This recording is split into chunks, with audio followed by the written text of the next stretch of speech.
জলপাইগুড়িতে লোকসভা ভোট পর্ব মিটে গেলেও এখনো ভোট প্রচারের দেয়াল মোছা হলো না।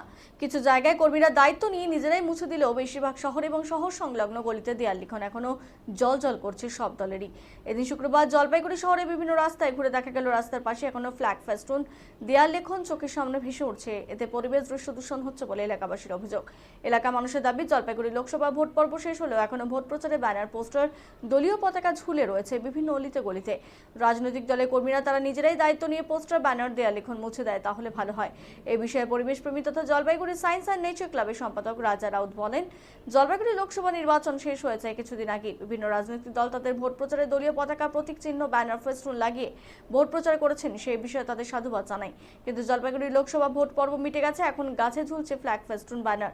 এতে পরিবেশ দৃশ্য দূষণ হচ্ছে।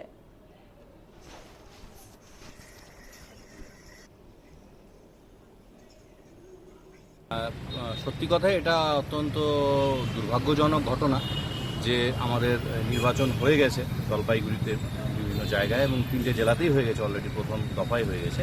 তা আজও সেইগুলো কিন্তু প্রশাসন থেকে খুলে দেওয়ার কথা।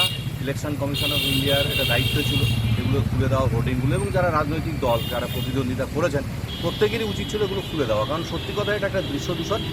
যার যেটা মত সেই মতামত মানুষ অলরেডি দিয়ে দিয়েছেন, ফলে এখন আর প্রয়োজনীয়তা নেই, এটাকে সরিয়ে রাখাই ভালো। কারণ আলটিমেটলি আমরা সকলে জলপাইগুড়ির মানুষ, যারাই আছেন, যারাই প্রতিনিধিত্ব করবেন আগামী দিনে, তারাও সবাই জলপাইগুড়ির মানুষ, এখানে কোনো রাজনৈতিক বিষয় না। তো সেই জন্য এটা খুলে দেওয়াই ভালো, তাহলে নিরপেক্ষতা আরও বজায় থাকে আর দৃশ্য দূষণ থেকে আমরা বাঁচতে পারি। দ্বিতীয় কথা হচ্ছে, আরেকটি বিষয় বলতে চাই যে এমনও কিছু কিছু জায়গা আছে যেখানে গাছের মধ্যে লাগানো আছে, গাছগুলোকে কেটে দিয়ে বা সেখানে পেরেক ফুটে দিয়ে বা বেঁধে দিয়ে, তাতে কিন্তু গাছেদেরও অসুবিধা হচ্ছে। তো আমার মনে হয় সব মিলে প্রশাসন যারা আছেন তাদের দেখা উচিত যে যত রাজনৈতিক দলের হোর্ডিং বা যা কিছু আছে সরিয়ে দেওয়া উচিত যত তাড়াতাড়ি সম্ভব।